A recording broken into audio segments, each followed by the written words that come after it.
안녕하세요. 저는 외동아들 결혼을 준비시키던 엄마입니다. 좋은 날일 줄로만 알았던 아들의 결혼이 쑥대밭으로 마무리되었던 사연을 들려드리고자 해요. 아들이든 딸이든 자식을 시집장가 보내는 건 꽤나 걱정도 되고 긴장도 되잖아요. 그런 수많은 감정 중에서 단연 독보적인 마음은 우리 자식들이 좋은 배필 만나서 행복하길 바라는 마음이 아닐까 해요. 그런데 만약 내 새끼의 앞날이 벼랑 끝으로 내몰린 걸 부모가 직접 목격했을 때 다들 어떠실 것 같으세요? 제가 그랬네요. 지금 다시 생각해도 살떨리는 그간의 경험. 지금부터 들려드릴게요. 저희 집안은 남들 사는 만큼 비슷하게 사는 형편입니다. 저는 남편이랑 함께 김치찌개 사업을 해서 먹고 살 만큼 지내왔어요. 저희 부부 사이에는 자랑스러운 아들도 하나 있었는데 아들은 시키지 않아도 알아서 잘 커서 의사가 되었습니다.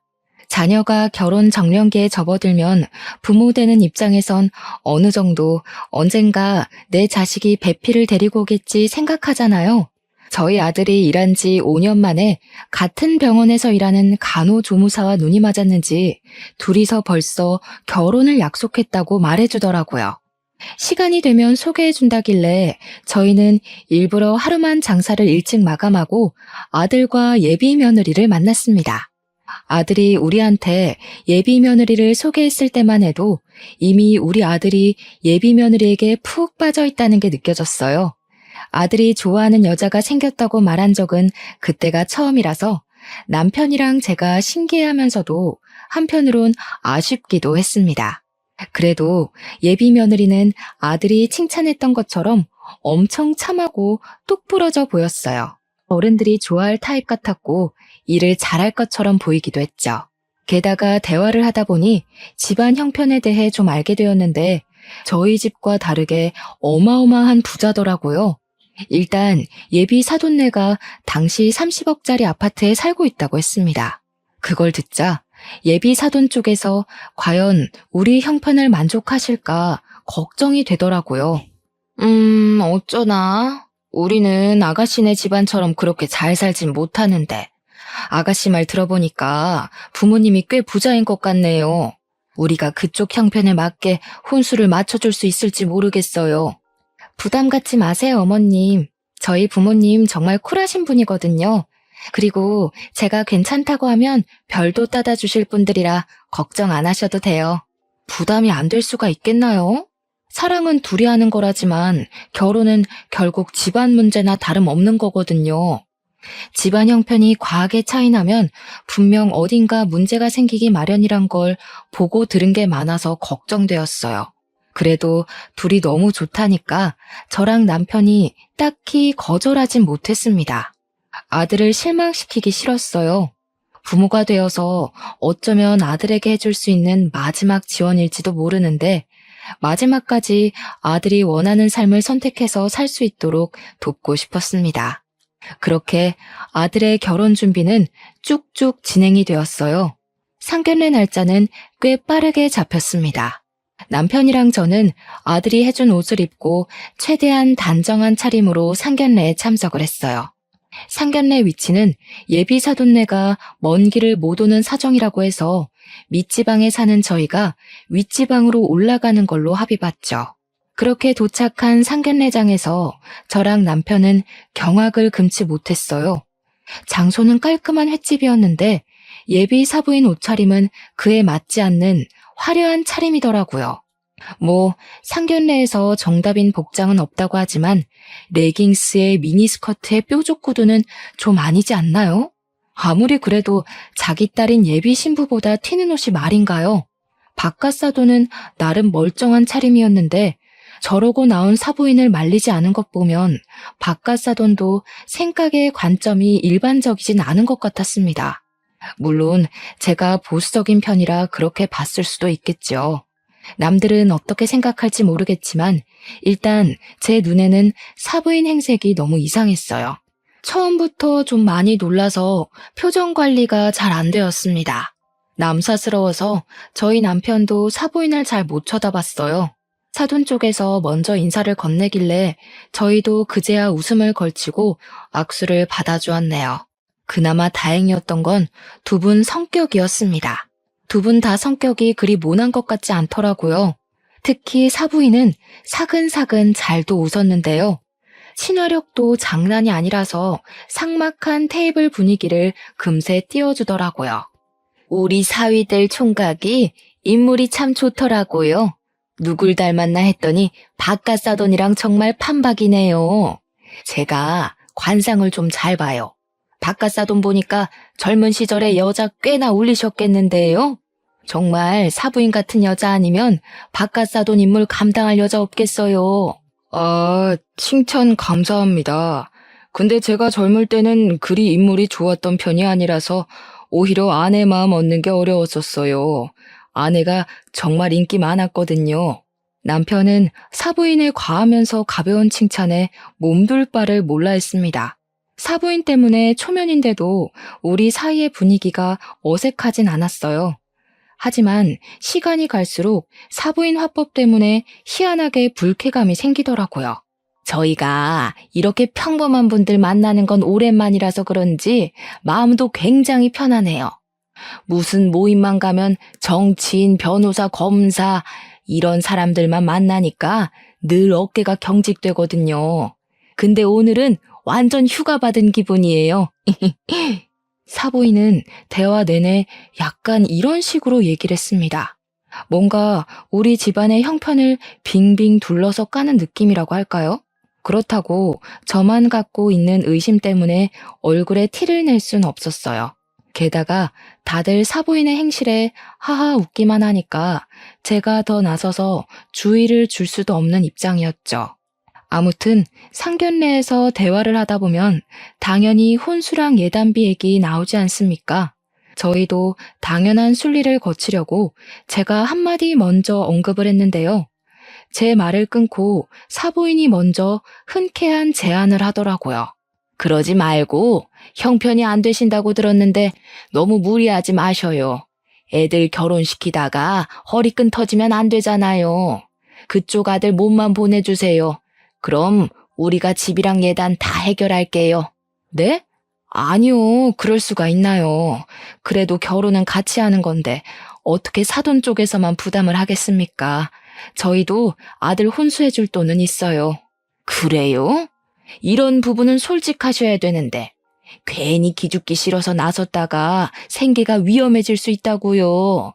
저희는 사돈 쪽 허리띠 졸라매게 만들고 싶진 않아요. 정말 괜찮으시겠어요?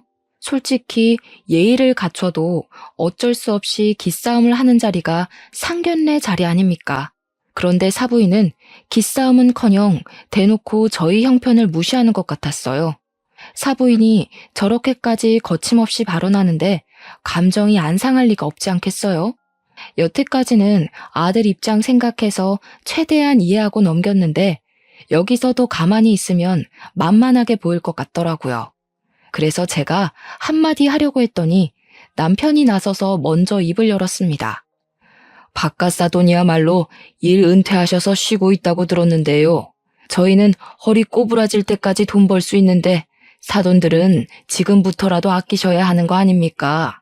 돈 있다고 해서 그거 믿고 아낄 생각 못 하다간 가랑이 찢어질 수도 있을 텐데요. 이때 저 살짝 놀랐습니다.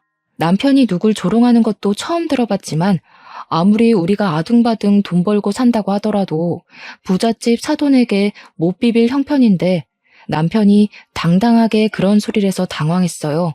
저희 남편이 사태분간 못하고 말을 막 하는 사람은 아니거든요. 아니나 다를까 제 남편 도발에 사부인이 먼저 빵 터지고 바깥 사돈도 웃음을 풋 흘리더라고요. 아, 예. 제가 은퇴하기는 했죠. 걱정해 주셔서 감사하지만 사돈께서 걱정해 주실 정도는 아니네요. 이미 노후가 보장되어 있는지라. 사돈들 재밌으시다. 저희들 꽤나 쿵짝이 잘 맞을 것 같은데. 안 그래요? 저는 사위도 마음에 들고 사돈들도 너무 마음에 들어요. 사돈들께서도 저희 딸이랑 저희 좋아해 주셨으면 좋겠네요. 제 개인적인 생각이지만 상견례 내내 저희는 사돈네 즐거우라고 초청된 광대가 된 기분이었어요. 그렇게 이상한 기싸움만 주고받다가 얼렁뚱땅 상견례가 마무리되어 버렸습니다. 다시 지방으로 돌아가는 길이었는데 너무 기가 빨려서 잠만 잤네요. 나중에 예비 며느리한테 따로 전화가 왔는데 자기 부모님이 거침없이 말한 걸 대신 사과하더라고요. 죄송해요, 어머님. 아버님도 기분 많이 상하셨죠? 저희 부모님이 원래 필터링 없이 말씀하셔서 오해들 많이 하세요. 근데 진짜 절대 나쁜 뜻은 없었어요. 역시 제 기분 탓만은 아니었는지 예비 며느리도 사돈네 말투가 공격적이었단 걸 알았나 봅니다. 그래도 예비 며느리가 알고 사과하는 게 어딥니까? 또 사돈네가 직접적으로 싸움을 걸어온 건 아니라서 저는 예비 며느리 마음을 생각해 괜찮다고 하고 넘겼어요. 그런데 상견례가 끝나고 며칠 뒤 예상치 못한 문제가 발생해 버렸어요. 사부인이 갑자기 우리 식당 찾아와 웬 봉투 건네더라고요. 연락 없이 먼 길을 찾아온 것도 당황스러운데 인사 한마디 덜렁하고는 설명도 없이 봉투를 주길래 얼떨떨했어요. 이게 뭐냐고 물으면서 봉투를 열어봤더니 혼수 목록, 혼수 받을 사람 목록, 혼수 예산 구입비 등이 정리된 편지더라고요. 아들 몸만 보내는 거 싫다면서요. 저희가 집값으로 5억 할 테니 그쪽에서 2억 혼수해 주세요. 얼굴 보고 말하는 게 예일 것 같아서 장장 5시간을 달려왔네요. 이 동네 무슨 차가 이렇게 막히는지 차 더 막히기 전에 다시 올라가야 되거든요. 어떻게 2억 괜찮겠어요? 2억 소리를 듣고 순간 머리를 한 대 맞은 것 마냥 얼떨떨했어요. 우리 집 형편에 2억은 아주 빠듯한 돈이었습니다. 당연히 혼수를 준비할 생각이었지만 많아봤자 1억 선을 염두하고 있었어요. 사돈 쪽에서 5억을 낸다는 것도 몰랐는데 사부인이 저한테 제시한 2억은 이미 사돈네가 배려해서 적게 깎아준 액수나 다름없었어요. 그래서 더 깎을 엄두를 못 냈습니다. 대답을 재촉하는 사부인에게 아무런 답변을 못 주고 있었어요. 왜요? 2억은 어려우세요? 그래도 애들이 5억 정도 되는 신혼집을 구해야지. 저는 제 딸이 어렵게 사는 거 원치 않아요. 2억 안 되실 것 같으면 저희가 알아서 다 하고요. 2억은 힘들었지만 그렇다고 우리 아들을 사돈네 집에 팔아넘기듯 몸만 보내고 싶지 않았습니다. 누가 그러더라고요. 사돈네에서 결혼할 때 돈을 많이 들이면 그만큼 내 자식이 고생하는 거라고 말이죠. 아니요, 5억 해오신다는데 저희가 못해도 2억은 해가야죠. 서로 그게 도리에 맞는 것 같네요. 그래서 저도 모르게 사부인의 은근한 무시에 자존심이 상해서 2억을 하겠다고 말해버렸어요. 사부인은 만족스럽게 고개를 끄덕이곤 물 한 잔 받아먹고서 돌아갔습니다. 사부인 배웅해주고 다시 가게로 들어오니까 그제야 후회가 되었어요. 내가 무슨 짓을 저지른 건지 싶더라고요. 저는 사부인 있을 때는 잘 못 읽어봤던 봉투를 다시 읽어봤습니다. 애들 신혼집에 쓸 가구 목록이 쭉 있었고 끄트머리엔 사부인에게 줄 명품 가방도 목록에 있었습니다. 결국 엎질러진 물이니 저는 남편한테 이 사실을 얘기했어요. 남편이 잠자코 듣고 있다가 잘했다고 하더라고요. 미안해요.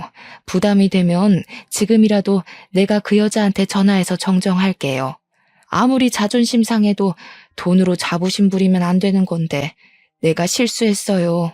남 주는 돈도 아니고 우리 아들 잘 살라고 해주는 돈인데 아깝진 않아. 돈이야 또 벌면 되는 거잖아. 노후에 아무것도 안 하고 쉬어서 뭐 하겠어. 일이라도 해야지.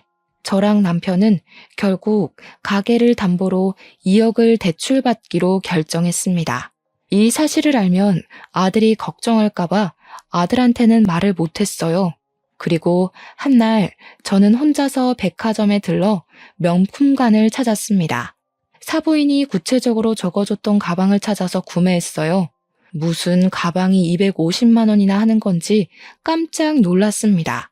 역시 돈 많은 집은 가방조차도 함부로 들지 않는구나 싶으면서도 같은 여자인데 너무 다른 삶을 살고 있는 것 같아 한편으론 부럽기도 했어요.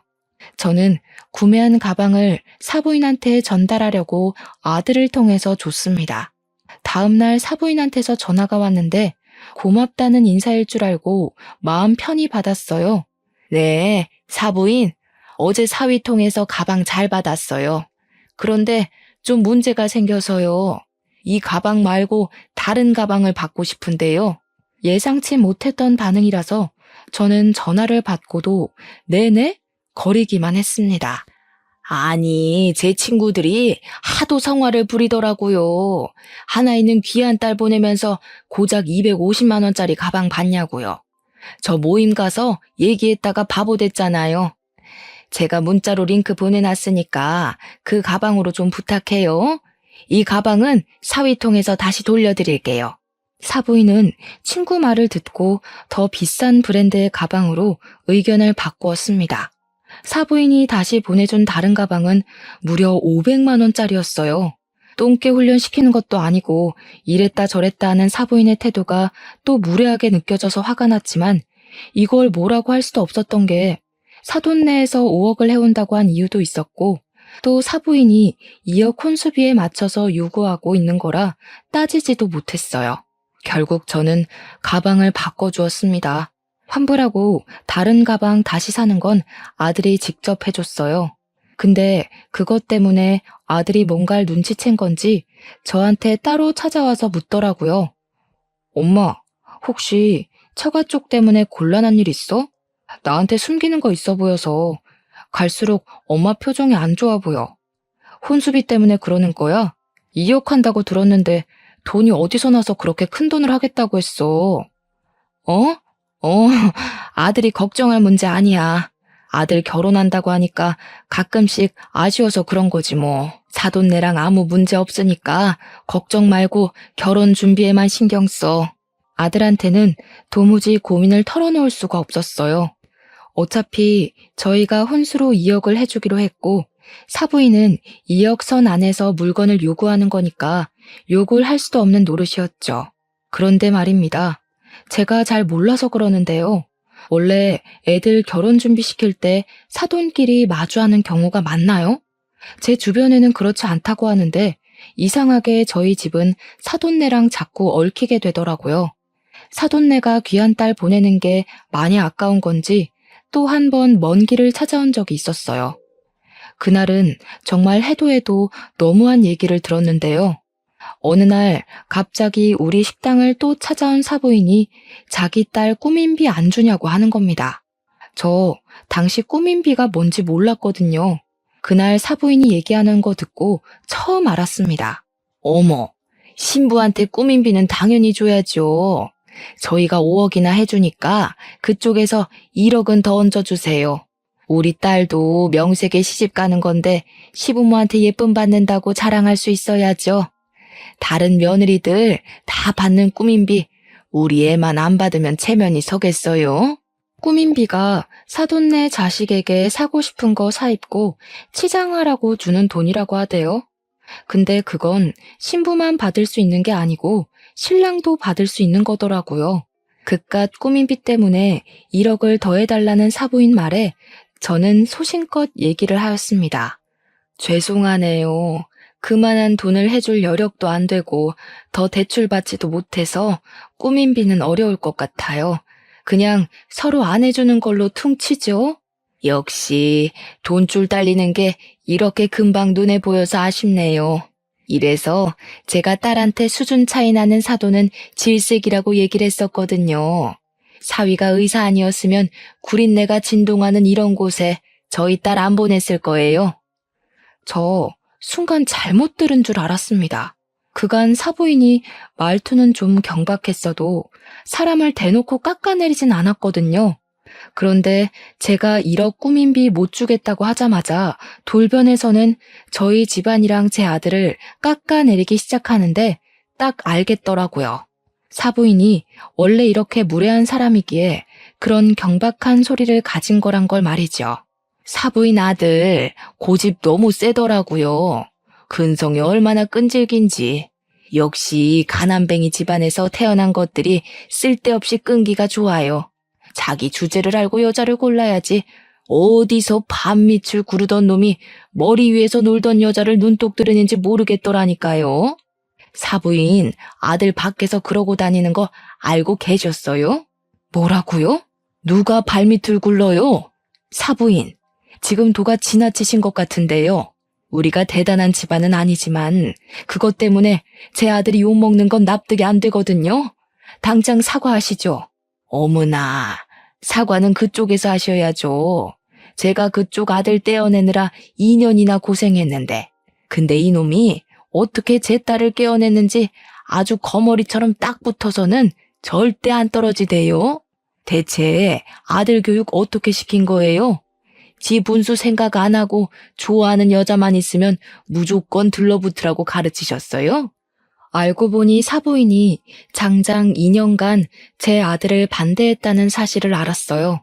사부인은 그간 제 아들에게 문자로 여러 번 예비 며느리를 만나지 말라고 모욕을 준 듯 했습니다. 자기 딸 발목 잡지 마라, 가난뱅이 사위 관심 없다, 우리 딸 집안 보고 만나는 제비새끼랑 다를 게 뭐냐 등등 말이죠. 그걸 굳이 제 앞에서 다시 읊어주는 사부인 덕분에 제 아들이 사부인에게 어떤 취급을 당해왔는지 모조리 알 수 있었습니다. 그럼에도 아들이랑 예비 며느리가 서로 너무 좋아해서 버티고 버텼던 것 같았어요. 게다가 아들은 저랑 남편이 상처받을까봐 일부러 말하지 않은 것 같았고요. 다른 건 다 참겠는데 사부인이 제 아들에게 끔찍한 모욕을 줬다는 사실은 참을 수가 없었습니다. 더 이상 눈에 뵈는 것 없이 화가 났던 저는 손님이 먹다 남긴 김치찌개를 가져와 사부인 머리 위로 부어버렸습니다. 사부인이 비명을 악 지르자 남편이 튀어나왔고 타이밍 좋게 아들이랑 예비 며느리까지 등장했어요.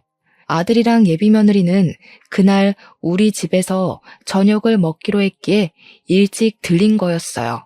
네 새끼가 그렇게 아까우면 죽을 때까지 끼고 살 것이지.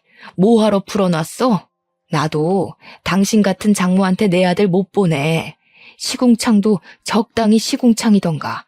어디 술집 여자 같은 년이 감히 내 아들을 흉봐? 뭐?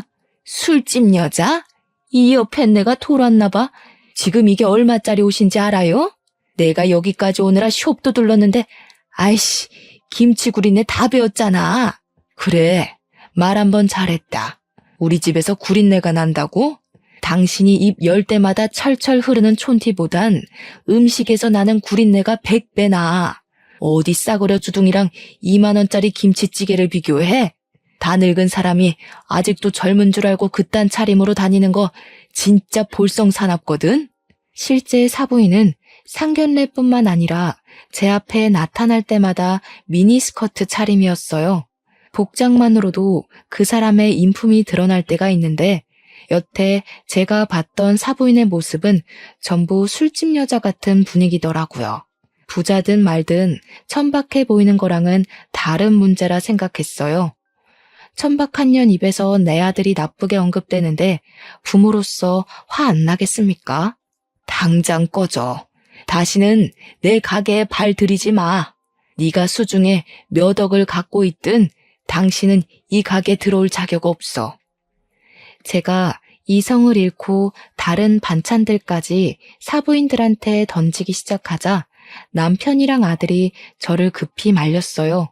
그리고 예비 며느리가 얼른 자기 엄마를 데리고 밖을 나가버렸습니다. 저는 불이 나게 도망가는 사부인 뒷공무니에 대고 나 이 결혼 절대 허락 못한다고 파혼하자고 고함을 쳤어요. 그렇게 다음 날 예비 며느리가 우리 식당을 다시 찾아왔습니다. 사부인이 꼴보기 싫으니 며느리도 보기가 싫더라고요. 그래서 냉랭하게 대했더니 예비 며느리가 갑자기 제 앞에 무릎을 꿇는 거 아니겠습니까?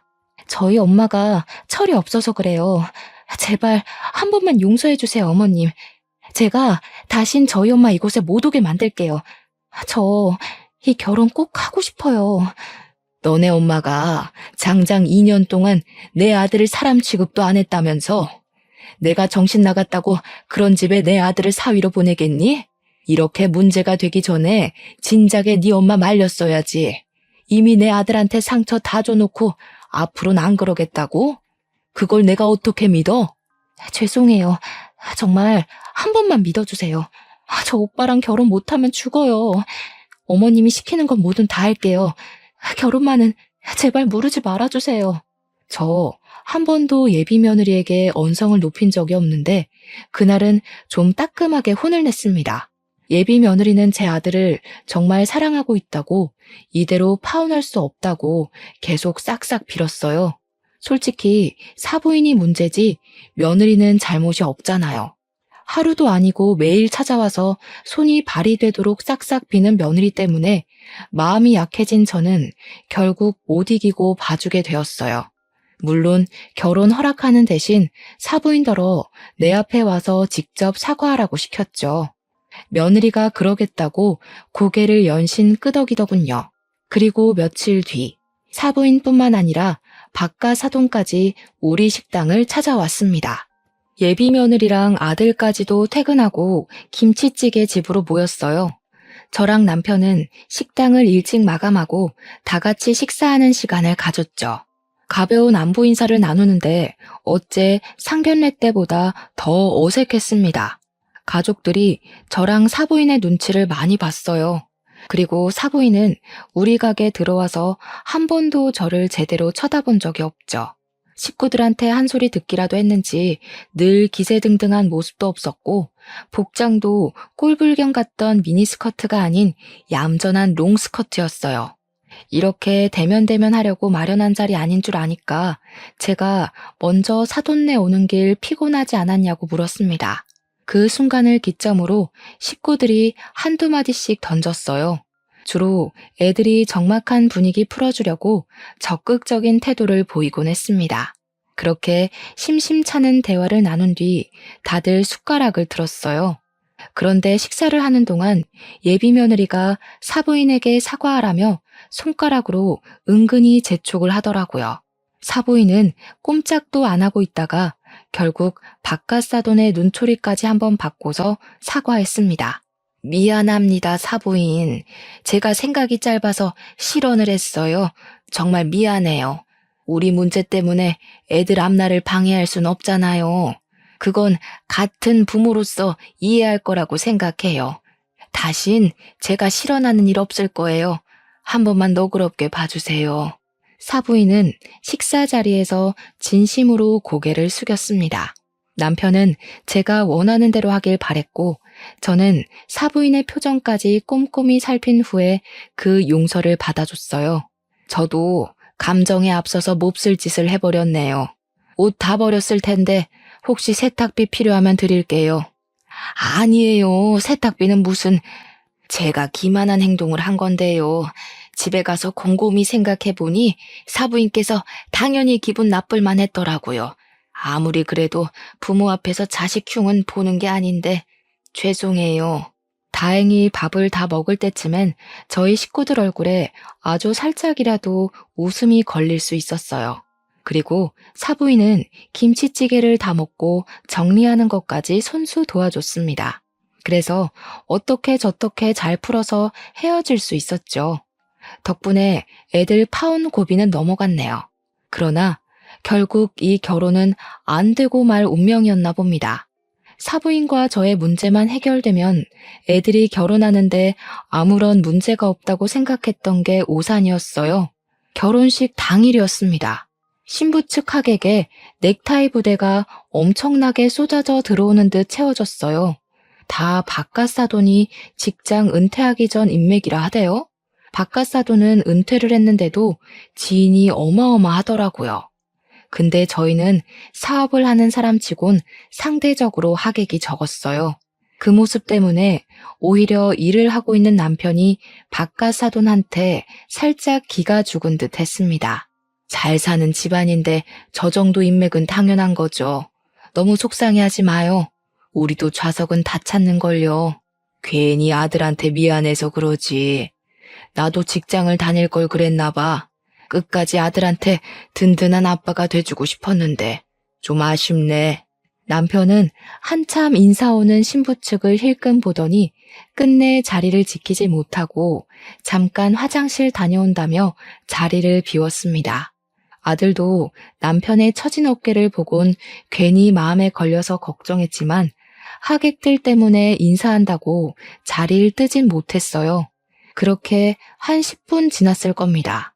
아들이 신부 한번 보고 오겠다고 자리를 떴고 저는 혼주석을 안내받아 그곳에 가서 앉았어요. 그런데 저 말고는 혼주석이 전부 공석이더라고요. 아직 시간이 좀 남았으니 그렇겠지 생각했는데 시간이 촉박해져 와도 혼주석엔 여전히 저만 있었습니다. 무슨 일이 있나 싶어서 직원들에게 물어보려고 손짓을 하는데 직원들이 갑자기 분주하게 움직이면서 어디론가 뛰어가는 겁니다. 그리고 금세 산만해진 하객 측에서는 싸운다! 라고 웅성대는 소리가 나기 시작했어요. 싸운다는 말에 놀라서 저도 뛰어나갔습니다. 신부 대기실 앞이 엄청 복잡하더라고요. 저는 그런 인파를 뚫고 들어갔다가 충격적인 장면을 보았어요. 제 아들은 울고 있었고 아들 앞으로 사돈들과 며느리까지 무릎을 꿇고 앉아서 빌고 있는 거 아니겠어요? 남편은 어딜 간 건지 보이지 않았습니다. 그 장면을 보고 안 놀랄 사람 어디 있겠습니까? 정말 깜짝 놀라서 급히 아들 곁으로 갔더니 사부인이 아들 다리를 붙잡으며 살려달라고 하는 걸 들었어요. 제가 나타나자 사부인이 갑자기 제 다리를 잡으며 넙죽 엎드리더라고요. 사부인, 다 우리 잘못이니까 제발 이 결혼은 취소하지 말아줘요. 저희가 다 잘못했어요. 평생 사돈 내 빚 갚으면서 살게요. 제발 우리 딸 인생만 안 망치게 해주세요. 무슨 소린지 몰라서 저는 그저 멀뚱히 서 있기만 했습니다. 그러자 아들이 제게 종이 사진을 보여주더라고요. 그 사진 안에는 죄수복을 입고 있는 사부인과 유흥업소 사장 일을 하고 있는 바깥 사돈의 모습이 담겨 있었어요. 말도 안 되는 사진을 보면서 이게 어떻게 된 거냐고 아들한테 물었더니 사부인이 원래 업소녀인데 손님에게 사기쳐서 돈 타먹는 걸로 모자라 같은 업소녀들에게도 사기를 쳐서 깜빵을 다녀온 전적이 있다대요. 사부인 때문에 사업장 망해서 빚쟁이가 된 사장은 사부인이 출소할 때까지 기다렸다가 목숨까지 위협하면서 사부인한테 돈 갚으라 협박을 했대요. 근데 사부인은 죗값 치르고 왔는데도 정신 못 차리고 또 사기칠 계획을 했다는 겁니다. 사부인이 사장에게 돈 왕창 벌게 해주겠다고 꼬시고 그 이후론 바깥 사돈이랑 같이 협력해서 쌍으로 사기를 쳤다더라고요. 그렇게 세트로 살아오는 동안에 생긴 아이가 바로 예비 며느리라고 하더군요. 당시 생각지도 못한 아이가 생기자 사돈들은 아이를 버릴까 하다가 아이까지 사기에 이용하기로 했고 며느리는 자라면서 다양한 용도로 부부 사기단의 도구로 사용되었다는 겁니다. 며느리가 성인이 되고 나서는 사위 될 사람을 건져서 돈을 빼먹으려고 했다네요. 그 사위로 두 번째 지목된 남자가 바로 우리 아들이었어요. 우리 아들이 그 미끼에 걸려든 거였죠. 이 사실은 지난 과거, 사부인 때문에 사기당했던 같은 업소녀들이 사부인 잘 먹고 잘 사는 꼴 방해하려고 나타나서 다 밝혔던 거랍니다. 그러니까 여태 사돈네가 저희 앞에서 떵떵거리고 비웃었던 모든 모습들이 거짓이라는 거예요. 기가 막혔던 저는 제 다리를 붙잡고 있는 사부인을 냅다 차버렸어요. 그럼 그지 새끼들이란 거잖아. 술집년같이 생겼다 했더니 진짜 술집년이었어요? 가진 것도 없으면서 어떻게 그런 배짱을 가질 수가 있어요?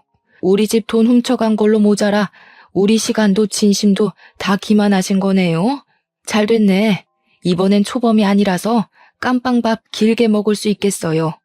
아니에요, 사부인. 저희 이번 결혼하면 나쁜 짓 다 청산하기로 했다고요. 모르는 사람들 말 믿지 말고 저희 말을 믿어주셔야죠. 그쪽들 과거 잘못 청산하라고 내 아들 결혼시키는 거 아니거든요. 그러고 보니 당신네 딸도 참 웃기네요. 다 알면서 어쩜 그렇게 내 아들 사랑한다고 잘도 질질 짰을까. 부모한테 배운 게 사기치는 것밖에 없어서 몸에 배었나 보죠? 새파랗게 어린 년이 벌써부터 지무던 팔짓이나 하고 말이야. 나 원참 어이가 없어서. 어머님, 저는 모르는 일이에요. 저는 정말 오빠 사랑했어요. 엄마 아빠가 사기친 거지 저랑은 관련 없는 일이라고요. 끝까지 자기 잘못을 부정하는 예비 며느리의 태도가 저를 더 화나게 했습니다. 예비 며느리가 어머님 하면서 또 질질 짜길래 저는 사부인 목에 걸려있는 스카프 잡아 빼서 며느리 얼굴에 던져주었어요. 딸 인생 망치지 말라고요? 지금 딸 인생을 누구한테 맡기는 거예요? 딸 인생 살리고 싶으면 자식을 낳는 순간 정신 차리고 똑바로 살았어야지. 앞으로 그쪽 내 딸이 불행한 건 전부 당신들 탓인 거야. 나도 내 아들 인생 살리려고 쓰레기 거르는 거니까 당장 꺼져. 사돈들은 이 상황을 돌이킬 수 있을 거라 생각을 하는 건지 계속해서 사과만 했습니다. 이렇게 소란스러운 와중에도 남편은 어디 간 건지 도통 모습을 안 드러냈어요. 저라도 아들을 지키고자 아들을 데리고 신부 대기실을 나왔습니다. 그러자 남편이 경찰과 함께 엘리베이터에서 내리더라고요. 저희 뒤따라 나온 사돈들에게 삿대질을 하면서 경찰더러 저 사기꾼들 잡아달라고 부탁하고 있었어요. 내가 진짜 설마 했다. 그런데 하객 고용으로 인맥 속인 걸로 모자라 집까지 사기를 쳤어? 경찰 선생님, 저놈들 저거 한두 번 해본 솜씨 아닐 거예요.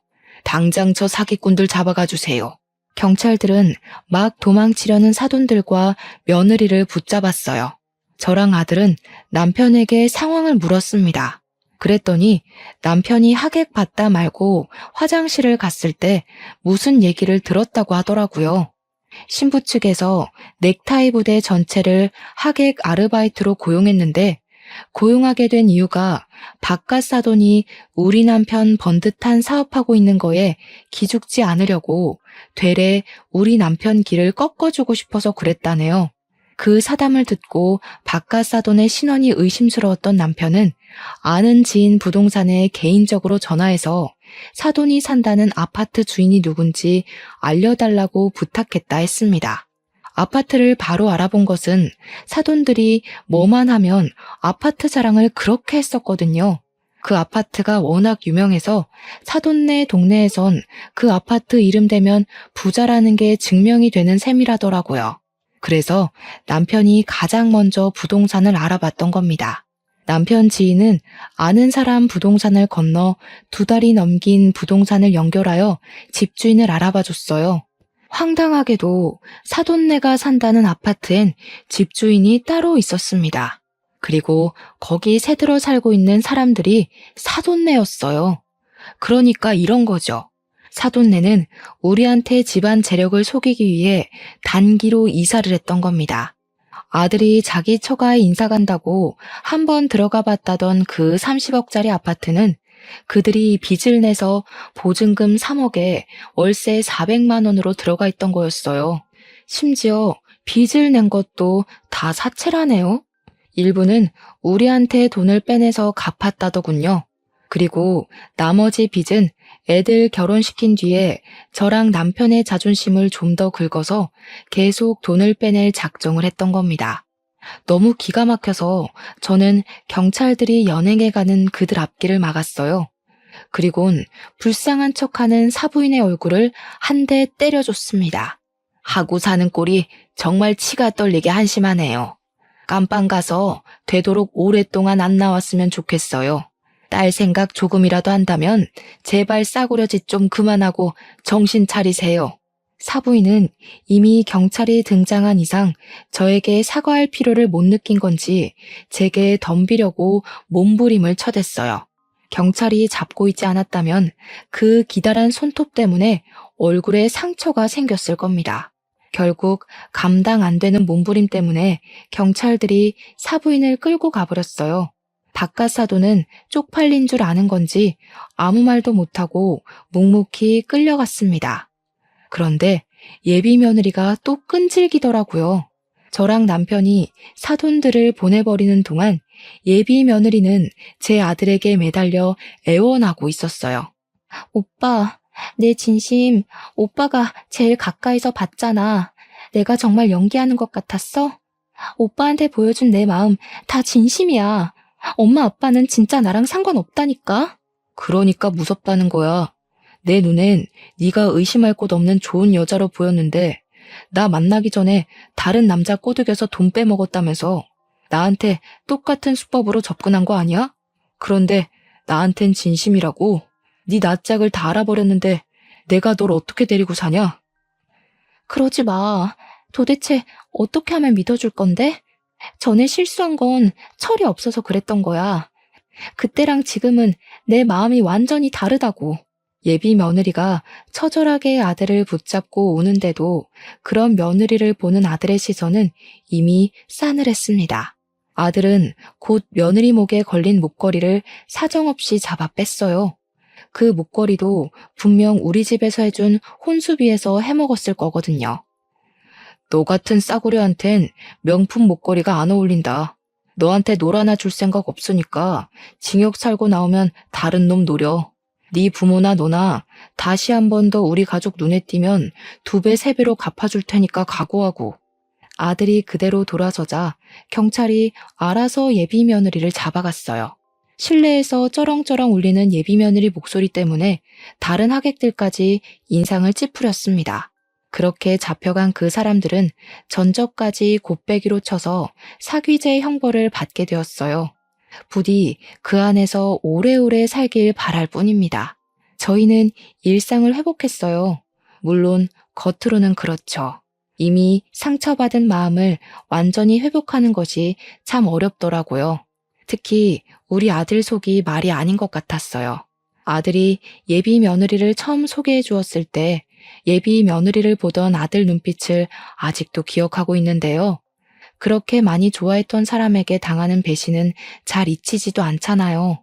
하필 결혼할 만큼 사랑한 사람이 엉망진창이었다는 게 아들에겐 꽤 큰 상처로 남을 것 같습니다.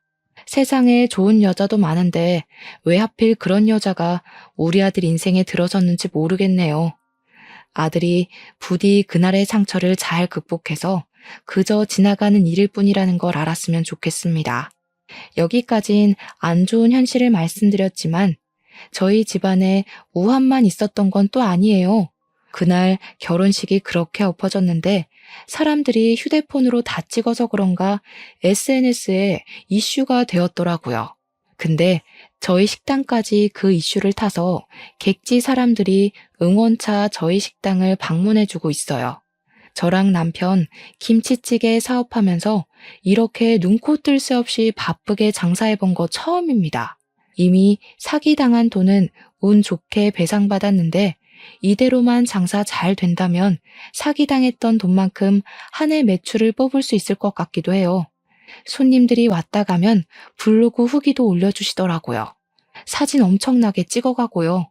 인터넷에 우리 가게 검색해서 블로그 슬쩍 보면 댓글에 저희 가게를 아는 체 하면서 안부를 궁금해하는 분들도 종종 계셨어요. 남의 일인데 그렇게까지 마음 써주는 분들이 있어서 또 여러 번 위로를 받네요. 사기당하고 나서 저희 식구끼리 서로 위안하는 것만으론 한계가 있었는데 많은 사람들이 저희 사정을 응원해주니까 그래도 빠르게 마음이 편해지는 것 같더라고요. 언론의 힘이 새삼 대단하다는 걸 요즘 많이 느끼네요. 우리 아들이 혼인신고하기 전에 구덩이에서 빠져나올 수 있어서 얼마나 다행인지 모릅니다. 인생 액땜을 했다고 생각하고 앞으론 더 열심히 신중하게 살아가야겠어요. 다른 사람 조심하셔요. 제 사연 들어주셔서 감사합니다.